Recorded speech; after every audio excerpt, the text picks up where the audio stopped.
preparations been pre-season? Yeah, really good. Really long off-season and then pre-season, obviously. But yeah, really happy with the work we've got in. We're healthy, got a really healthy list. So obviously we had an ACL earlier in the piece, but we've had injury replacement player come in, and so we've got essentially 30 to pick from.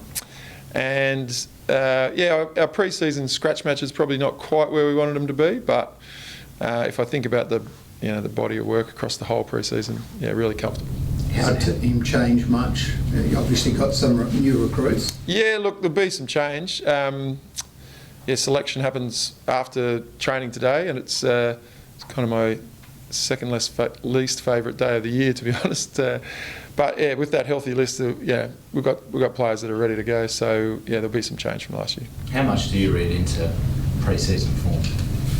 I think you got to take the lessons from each time you perform, whether it be pre-season scratch match or even just training. So there's definitely things we need to tighten up before Sunday, and we've had essentially now 2 weeks to kind of address some of those issues. So yeah, we'll find out soon, won't we? What are some of those issues?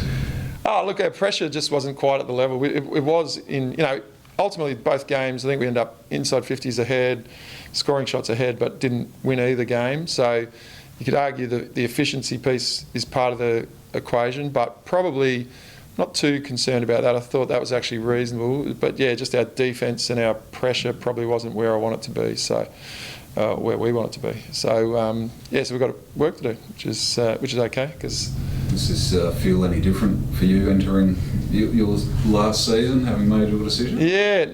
Not at all, to be fair. Yeah, it's obviously it's given us something to talk about in the off season, which is nice. But yeah, internally, it's honestly it's been business as usual, and your focus always is really quite narrow. And so, I mean, you probably don't know what you're doing next year either, do you? So I don't really care.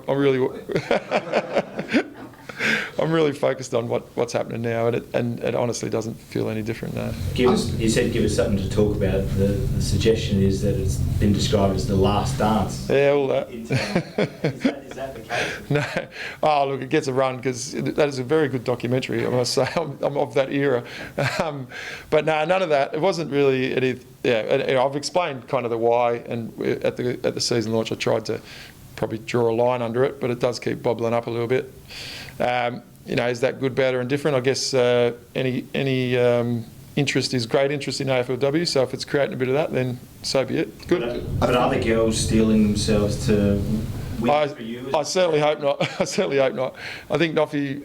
I saw Noffy the other day, and she goes, "I keep getting asked about that," and she goes, "Really, I just want to say I don't care." And and I said, "Good answer," because yeah, they don't. I mean, they should just be wanting to play because we've finally got the opportunity to play after 9 months, and it's really irrelevant, genuinely irrelevant. So yeah, but thank you for the question. I appreciate it. I think one thing you did say in that speech at the season launch was that you've been inspired by a lot of books you read about Art of War. Can you just describe how that has impacted your decision? No, well, that was just making a nice speech at a fancy dinner, to be fair. But yeah, like I get interested in all sorts of stuff, and I think you draw inspiration from lots of places. So yes, the Art of War is something I read. I read it years and years ago, actually. Lots of it is not that interesting, but there are a few good stories in there, and I used one of them in the season launch, so you can dig into that. And I'm not here to replay it because I can't remember it off the top of my head. Your Irish recruit looks like she loves physical contest. Is she ready to play yet? Yeah, no, she's definitely ready, and she's been out and had a good chunk of pre-season to prepare herself. And yeah, so selection this afternoon, but she'll be certainly right in the frame. And yeah, she's still got heaps to learn, but on the evidence that we've seen so far, I reckon she'll adapt to the game really, really effectively. How's Hannah Ewing's been tracking? Yeah, similarly, yeah. So we're just rapt to have her back playing footy. So much talent, and to have her out of the game for 12 months is really disappointing. So yeah, we are ecstatic with all the work she's done, and she has just worked really, really hard from actually before Christmas, when she sort of made the decision to get back into it, and therefore, where are we now? That's 8 months of really solid work. but she's still got a little way to go in terms of being at her absolute best. But we're really looking forward to what she brings throughout the duration of the season. She's enjoying her footy again, though? Yeah, I believe so. Yeah, she's smiling a lot. So yeah, I think so.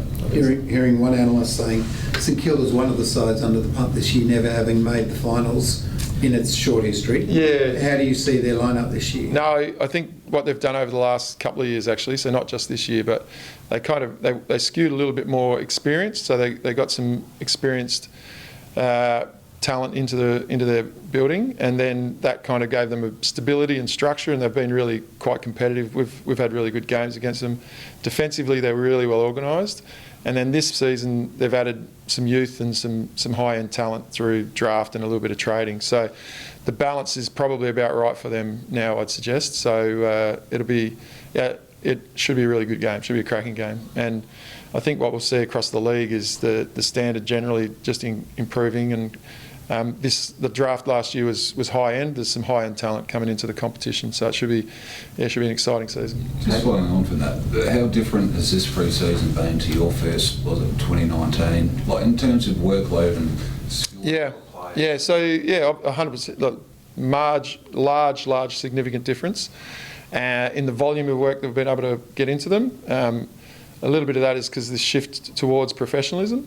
Not fully there yet, but there's certainly, you've got more access to the players. And then the other bit is, they're multiple pre-seasons, and even the kids coming in through the talent pathway are just more ready and more prepared to be able to, do the work required, rather than, having to manage them and make sure you don't break them. So, we're able to get a lot more work in, no doubt. And across the competition, that's not just us, across the competition, that's the case. So, hence the standard continues to improve, and in terms of the skill execution from the first year to now, it's chalk and cheese, to be honest. It's significantly better. Are you going to be a sounding board for the club's pursuit of a new coach, or are you keen to stay out of that? Yeah, look, there's people in place to run that process. They have consulted with across our whole group around setting a job description, and so be it. But honestly, it's like that was ages ago, and it's kind of, once again, it's not a distraction that we need to be part of, really. You were just maybe that small percentage behind the top sides last season of Melbourne and Brisbane. Yeah. Do you think that you can bridge that small gap? That's why I'm here. If I didn't, I think every year, we set out to be right in the mix, and we have been, but we also set out to try and win it. So, we need to get better. We need to get, that percentage and then another percentage, because the competition will improve again. So, we've got, as I said, we've got work to do. I feel like we've put in a really strong preparation, but it kind of starts now, and there's still more growth that has to come over the next 3 months.